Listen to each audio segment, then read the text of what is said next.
Mi historia comienza en los días previos al 1 de noviembre, cuando el aire cambia y el pueblo entero empieza a oler a flor recién cortada, a tierra húmeda y a pan caliente. En Belén, dentro del municipio de Otumba, esas fechas no se anuncian en el calendario, se sienten en el cuerpo. La gente camina distinto, habla más bajo, y hasta los perros parecen inquietos cuando cae la tarde. Vengo de una familia grande, tan extendida que las casas de mis tíos, tías, primos y abuelos se alinean a lo largo de una sola calle amplia, como si el linaje hubiera decidido no separarse nunca del todo. Ahí crecí, entre voces conocidas, apellidos repetidos y la sensación constante de estar siempre bajo la mirada de alguien mayor. Yo era apenas un niño de 11 años, el menor de mis hermanos, y pasaba la mayor parte del tiempo siguiendo a mis primos entre los terrenos que alguna vez pertenecieron a mi bisabuelo. Ese terreno, todavía hoy lo recuerdo como un espacio distinto al resto del pueblo. No era monte cerrado ni campo abierto del todo. Había algo en su silencio, en la manera en que el viento corría entre las flores de cempasúchil, que lo hacía sentirse antiguo. Después de que mi bisabuelo murió, nadie quiso disputarlo. Mis tíos llegaron a un acuerdo que parecía simple: cada año sembraríamos flor de muerto y repartiríamos la cosecha. Todos colaboraban. Nadie se apropiaba del lugar. Tal vez sin saberlo, todos lo respetaban. Ese año la cosecha fue abundante. Demasiado. Había flores de sobra en todas las casas y aún así mi familia quiso poner más en el altar. El altar siempre se armaba alto, con niveles en forma de pirámide. Las fotos más antiguas quedaban hasta arriba, tan lejos que yo apenas distinguía los rostros. Eran imágenes en blanco y negro, miradas serias que parecían observar desde otro tiempo. Aquella tarde yo estaba en el terreno con varios primos cortando flores. El sol empezaba a bajar y el color naranja se volvía más intenso conforme la luz se debilitaba. A eso de las 7, casi sin darnos cuenta, decidimos regresar. El camino hasta las casas tomaba unos 20 minutos caminando y ya empezaba a sentirse el frío. Me quedé atrás platicando con uno de mis primos. Cuando por fin me dispuse a volver, recordé que había dejado colgada una pequeña maleta al otro lado del campo. Dentro llevaba 2 panes caseros que había preparado mi abuela y un vaso con atole de granos de elote. Ella sabía que me gustaba tomarlo despacio, todavía caliente. Regresé solo. El cielo ya estaba oscureciendo y las sombras de los árboles se alargaban sobre la tierra. Crucé el sembradío con la maleta al hombro, pensando solo en llegar rápido a casa. Fue entonces cuando escuché el silbido. No fue fuerte. No fue urgente. Fue un llamado breve, casi amable. Me detuve. A unos metros, sentado sobre una piedra, vi a un anciano de aspecto campesino. Ropa sencilla, sombrero gastado, la espalda ligeramente encorvada.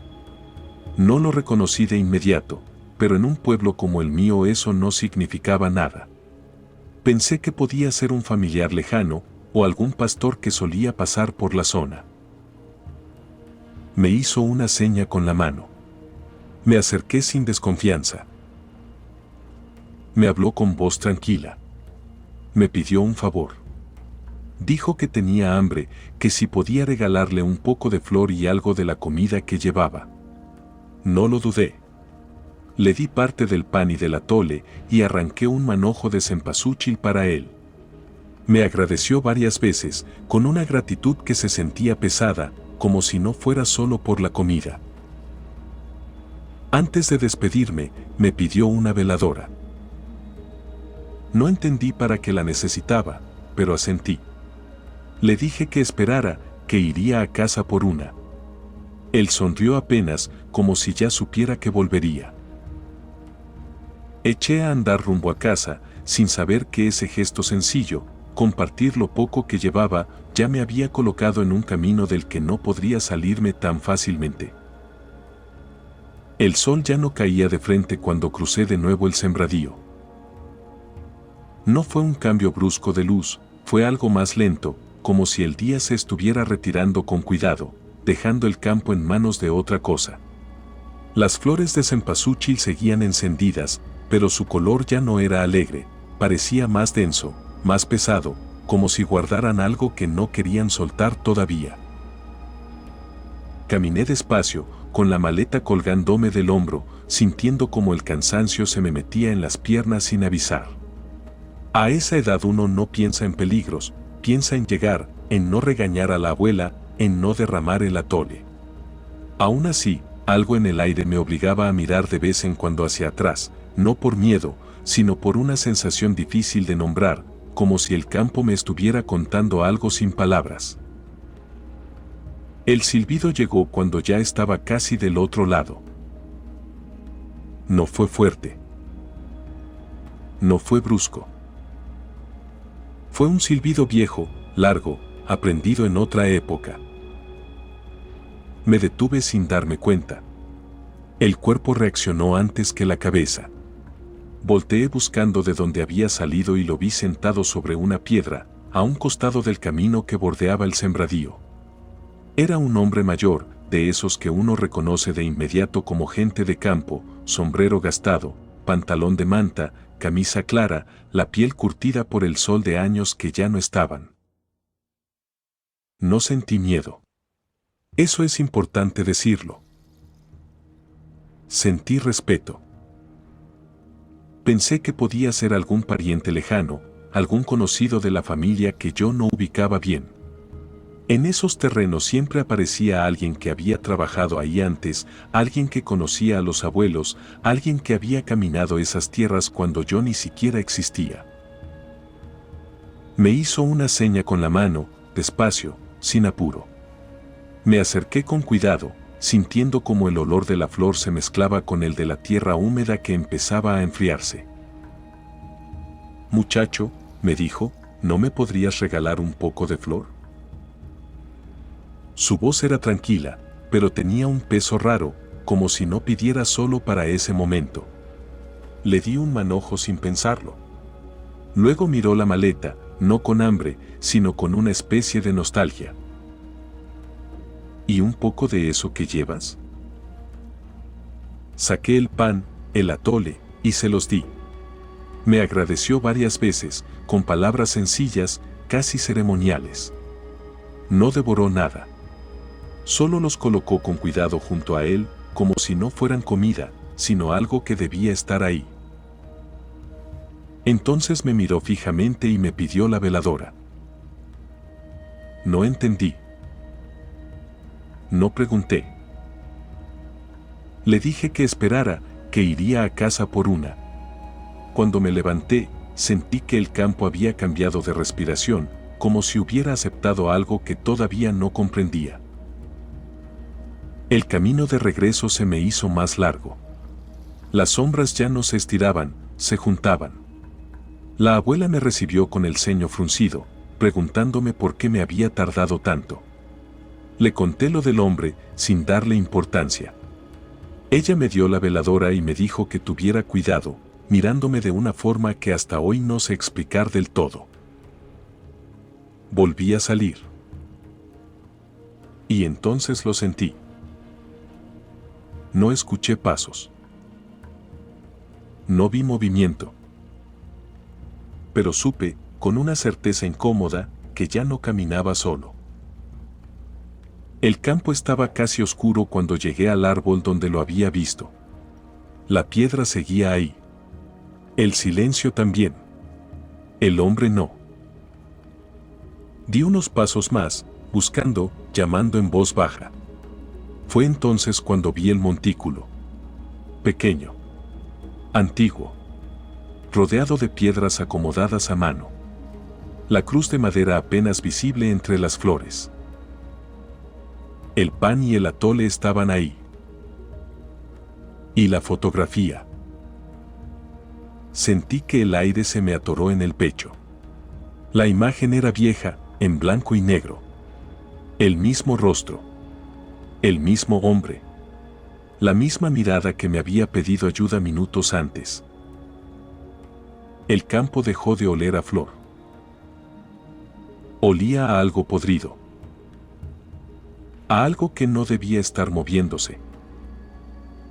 Quise correr, pero tropecé entre las plantas. Caí de frente, ensuciándome las manos, el pantalón, la dignidad. Al levantar la vista vi una sombra desplazarse entre los árboles, demasiado grande para ser un animal común, demasiado rápida para ser algo que yo pudiera entender. El silencio se rompió con gruñidos. Respiraciones pesadas. Un jadeo que no venía de alguien vivo. El miedo ya no era pensamiento. Era cuerpo. Me puse de pie como pude y entonces lo vi. No era un perro. No era un hombre. Era algo que ocupaba el espacio con violencia, con una forma torcida que no pedía permiso. Su pelaje parecía absorber la poca luz que quedaba. Sus ojos no reflejaban, observaban. No grité. No pude. El miedo me había dejado vacío. El silbido volvió a escucharse. Y al girar la cabeza, el anciano estaba ahí otra vez, haciéndome señas, con una urgencia que no había tenido antes. Corrí hacia él sin pensar.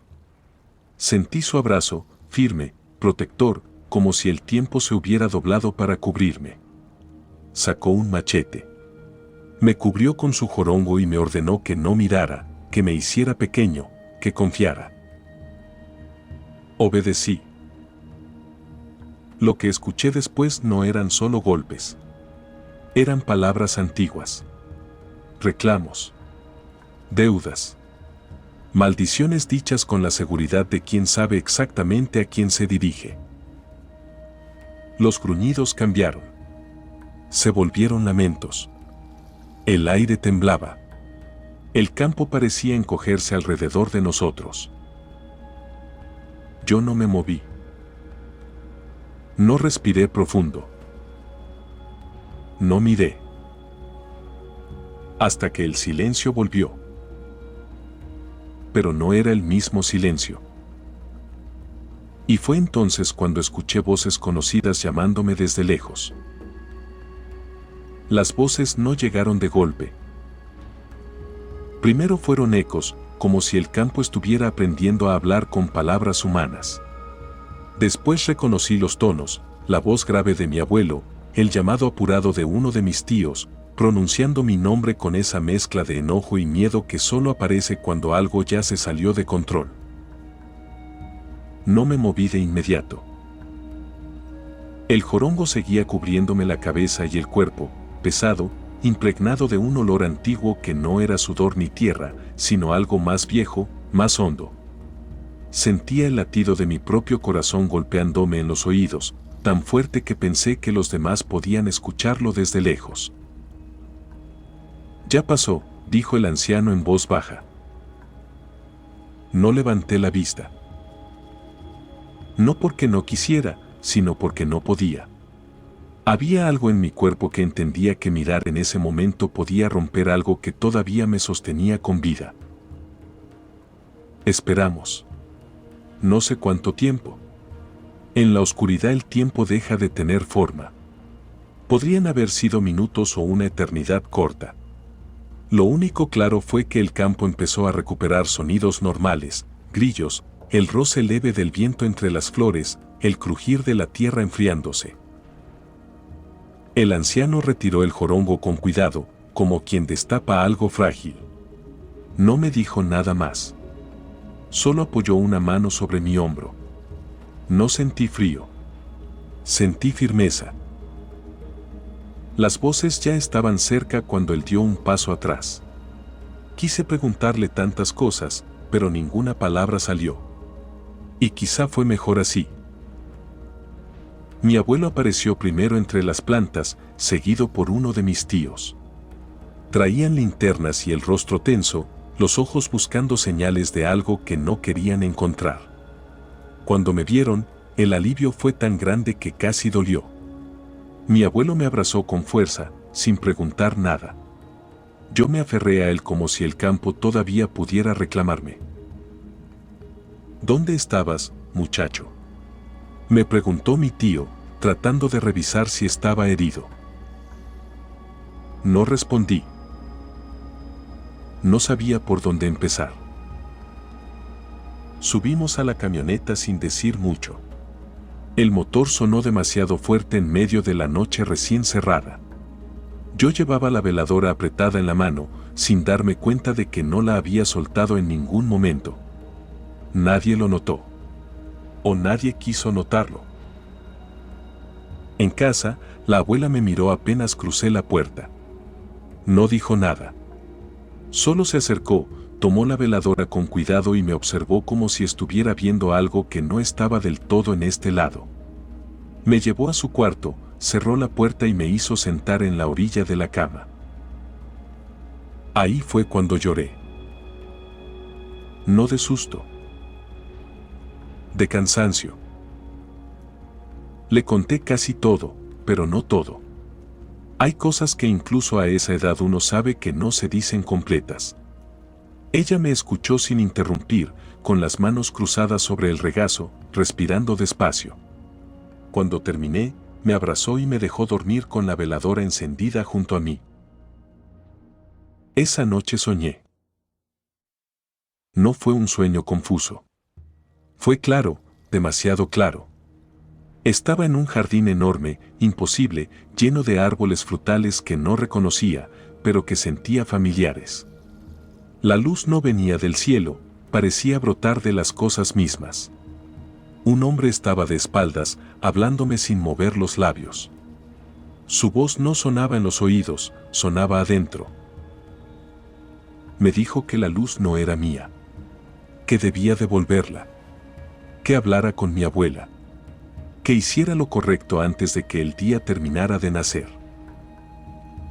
Cuando se volteó, no pude ver su rostro. Brillaba demasiado. Sentí su mano tocándome la frente, con una presión suave, exacta. Desperté con el cuerpo caliente y el corazón tranquilo, como si alguien hubiera acomodado algo que llevaba torcido desde antes. Ya era de mañana. El cielo apenas se estaba aclarando. Tomé la veladora y unos cerillos y salí sin hacer ruido. El pueblo estaba callado, como si todavía no quisiera despertar del todo. Caminé hacia el terreno sin prisa, pero sin detenerme. La tumba seguía ahí. Igual. Intacta. Hice un pequeño hoyo con las manos. Coloqué la veladora y la encendí. Me persigné sin pensar. Agradecí en silencio. Cuando me incorporé, noté que el jorongo ya no estaba. El aire se sentía distinto, más ligero, como después de una tormenta. De regreso escuché el silbido otra vez. Esta vez no sentí miedo. El anciano estaba sentado junto a la tumba, comiendo el pan. Me sonrió con una calma que no pertenecía a los vivos. Me dio las gracias. Me dijo que me cuidara, que había dejado algo para mí. Clavó el machete en la tierra y comenzó a desvanecerse lentamente, como humo que entiende cuándo retirarse. Me acerqué y lo único que quedó fue el machete, firme, pesado, real. Lo tomé con respeto. Y entonces entendí que no todo había terminado todavía. Regresé a casa con el machete envuelto en el silencio de la mañana. El metal pesaba más de lo que parecía, no por su tamaño, sino por la sensación que dejaba en la mano, una mezcla de frío y pertenencia, como si hubiera estado esperándome desde antes de que yo supiera caminar por ese terreno. Cada paso hacia la calle principal me alejaba del campo, pero no de lo ocurrido. El pueblo despertaba lentamente, algunas puertas se abrían, el humo de los primeros comales se elevaba recto, y aún así todo parecía mantener una distancia respetuosa conmigo, como si algo invisible caminara a mi lado. Mi abuela ya estaba despierta cuando entré. Al verme con el machete, su rostro cambió apenas, lo suficiente para que entendiera que ella sabía. No alzó la voz. Me pidió que me sentara. Cerró la puerta con cuidado y se quedó frente a mí, observando el objeto como quien reconoce una herida antigua que vuelve a abrirse sin sangrar. Ven, me dijo. Siéntate aquí. Le conté todo. Esta vez no guardé nada. Hablé del silbido, del abrazo, del jorongo, del machete levantado en la oscuridad, del miedo que no se parecía a ningún otro. Mi voz temblaba, pero no se rompía. Ella escuchó sin interrumpir, con los ojos húmedos y una calma que solo dan los años y la memoria. Cuando terminé, se levantó despacio y caminó hacia el altar familiar. Subió la mano hasta lo más alto, donde estaban las fotografías que yo nunca alcanzaba a ver bien. Tomó una de ellas y me la mostró. Era él. El mismo rostro. La misma mirada. El mismo gesto contenido que había visto tantas horas antes, vivo y firme en medio del campo. Es mi padre, dijo. Tu bisabuelo. Sentí que algo se acomodaba dentro de mí con un golpe seco. Me explicó que lo habían enterrado en ese terreno, el que tanto amó, el que nunca quiso abandonar ni siquiera después de muerto. Mientras hablaba, lloraba en silencio, pero su llanto no era de dolor, sino de reconocimiento. Me dijo que ese machete era suyo, que nunca quiso heredarlo, que ahora entendía por qué. Cuando mencioné a la criatura, bajó la mirada. Me dijo que había cosas que todavía rondaban cuando la noche se abría, cosas que no respetan la vida si no se les pone un límite. No lo adornó. No lo explicó de más. Solo dijo que aquella presencia había ido por mí y que su padre no lo permitió. 4 días después, el pueblo se estremeció. Una de mis tías llegó gritando, descompuesta, diciendo que el curandero había aparecido muerto. Fuimos todos. El cuerpo estaba destrozado, marcado con heridas profundas de machete, irreconocible. Nadie entendía. Nadie quería entender. Las versiones se mezclaron, se repartieron culpas, se inventaron razones. Mi abuela y yo no dijimos nada. No fue necesario. Desde entonces, el terreno se respeta más. La gente camina rápido al caer la noche. Y yo aprendí algo que no se enseña, que hay pactos que no se firman con palabras, que hay luces que no nos pertenecen y que, cuando se devuelven a tiempo, alguien cuida el camino de regreso. Hoy te cuento esto no para asustarte, sino para que escuches. Porque hay historias que no buscan miedo, buscan memoria. Y si llegaste hasta aquí, es porque algo en ti también sabe reconocerlas. Gracias por caminar conmigo hasta el final de este relato. Si esta historia resonó en ti, te invito a suscribirte a Chamán, a compartir este testimonio y a acompañarnos en los próximos relatos, donde las voces del territorio, la noche y la memoria siguen hablando, despacio, para quien sabe escuchar. Chamán, donde el misterio no se explica, se recuerda.